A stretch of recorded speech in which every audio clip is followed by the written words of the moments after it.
Ok les amis, maintenant on va passer sur les technos. C'est plusieurs technos, donc on va essayer de le diagnostiquer. En fait, comme les iPhones, que vous soyez sur iPhone, techno, le diagnostic, ça se passe de la même façon. Il n'y a pas deux façons de diagnostiquer un téléphone. Donc c'est comme ça qu'il faut faire, vous commencez à diagnostiquer, ça c'est commencer à aller de A à Z. Ça c'est, vous partez étape par étape. Ok, maintenant ici on va brancher la batterie parce que ça ce sont les téléphones qui quittent de loin. Ça vient de chez notre voisin au Gabon. C'est environ 6 téléphones que j'ai reçus. Je vais essayer de les diagnostiquer. Mon objectif c'est au moins d'arranger au moins 4 sur les 6. Ok, donc là je veux connecter la batterie. Vous avez bien vu, ce sont les téléphones qu'on a déjà travaillé dessus. Donc les gars ont essayé de travailler, ça n'a pas donné. Donc il faut que je montre un peu de quoi je suis capable dessus. Donc là je veux connecter la batterie, je veux brancher le téléphone comme on a fait avec l'iPhone.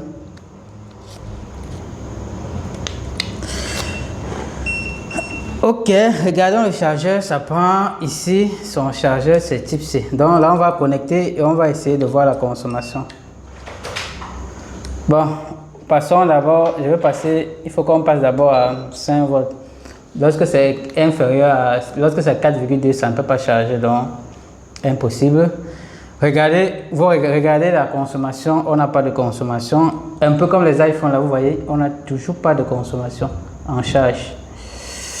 Par contre, ici, on a notre voyant qui indique que notre téléphone est en charge. Regardez, là, on a notre voyant qui indique bel et bien que le téléphone est en charge, mais on n'a pas de consommation.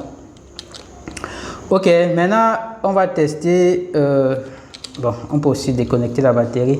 Je vous conseille de déconnecter la batterie et de tester la charge pour voir, parce qu'on ne sait jamais.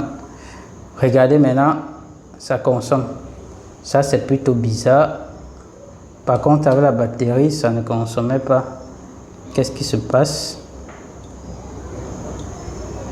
Là, il veut reconnecter la batterie. On va encore vite tester. Je ne sais pas pourquoi ça consomme sans la batterie. Pourtant, normalement, ça consomme la plupart des cas. Dans les deux cas, si on a un problème. Voilà, je reconnecte. Regardez, ça ne consomme rien.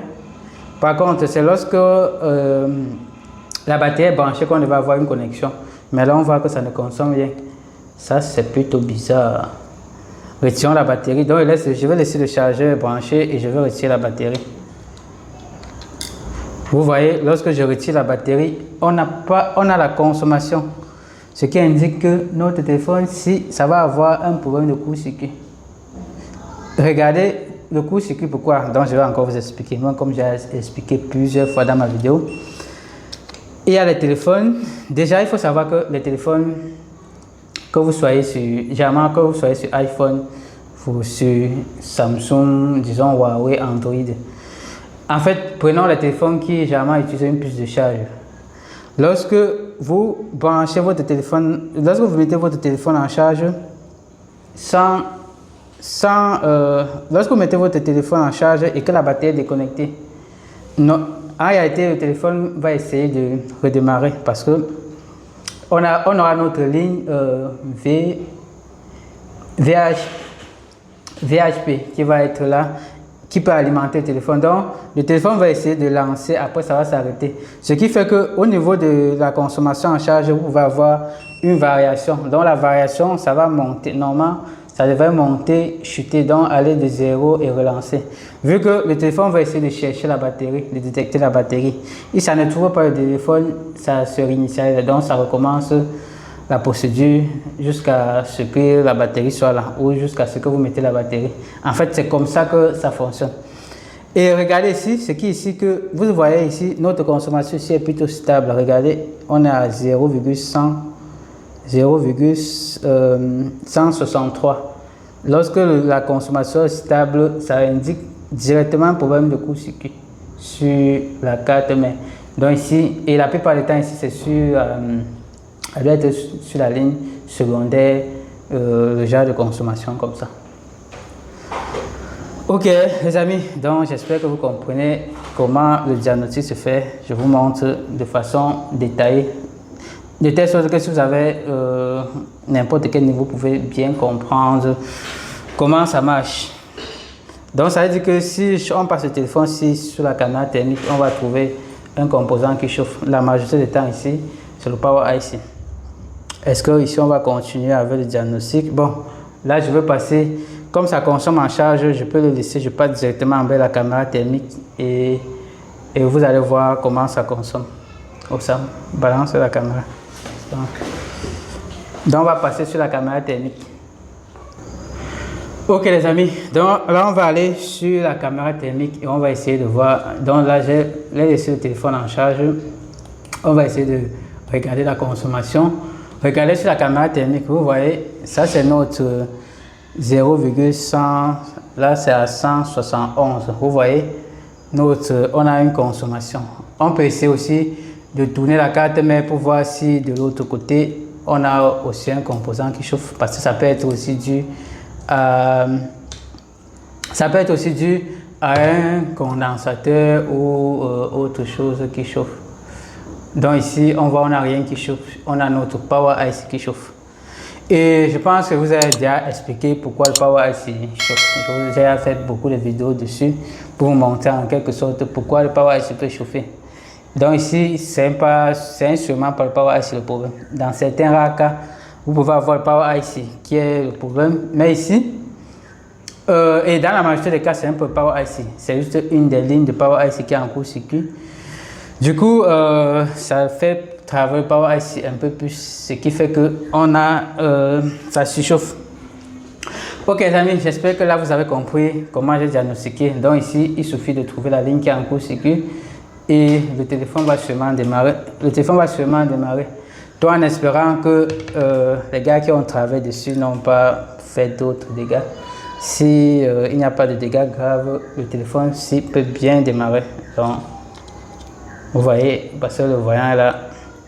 Les amis, là on va passer sur la caméra thermique. Donc comme je vous ai dit, la consommation là indique un problème sur la carte, mais passons, allons sur la caméra thermique. Donc là vous pouvez voir, regardez, vous pouvez voir là qu'on a notre Power IC qui consomme, on a 42, on a 43. Donc ça indique généralement un problème de court-circuit sur une ligne de, généralement ici ça c'est une ligne secondaire, sinon on devait avoir un peu plus.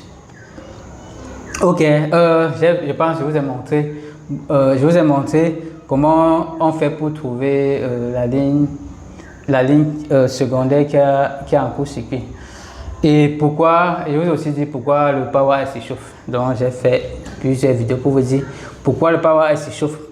Pourtant, ce n'est pas toujours le Power IC qui peut être le problème ici. Le problème ici, là la majorité des cas, on a juste une ligne du Power IC, une ligne secondaire qui est en court-circuit, ce qui fait chauffer le Power IC. Donc c'est ça qui se passe. Donc il y a une ligne qui est en court-circuit, ce qui fait que la ligne là fait dépenser beaucoup de Power IC, ce qui fait que si vous regardez le Power IC, ça chauffe d'un côté, regardez, ça chauffe d'un seul côté. Ça veut dire que on a une des lignes ici, là, une des lignes qui est liée ici qui le fait chauffer. Donc la zone aussi, ça vous permet de, lorsque vous êtes sur le chemin, de vite retrouver la panne. Vous n'avez pas checké tout le Power IC, vous checkez uniquement la zone qui avait la température. Ok les amis, donc vous avez vu comment faire le diagnostic du téléphone, c'est assez simple. Ici il faut aller pas à pas et il ne faut pas brûler les étapes. Donc vous avez vu comment l'alimentation et les appareils que j'utilise, c'est très important d'avoir un minimum, sinon vous ne pouvez rien faire.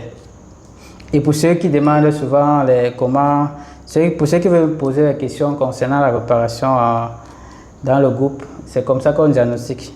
Donc vous faites comme je dis là, après vous me signalez ce que vous trouvez là, c'est facile que vous dites que c'est telle pièce, avec l'expérience que j'ai déjà, je peux vous dire que le problème vient de telle pièce ou de telle ligne, parce que j'ai à gérer beaucoup de cas, je connais généralement les lignes qui font chauffer généralement le Power IC et qui empêchent le téléphone de démarrer, parce qu'il y a les autres lignes qui fait chauffer le Power IC, mais le téléphone démarre. Ok les amis, vous avez vu, maintenant on va... ok les amis, donc likez la vidéo et on va passer sur l'autre téléphone.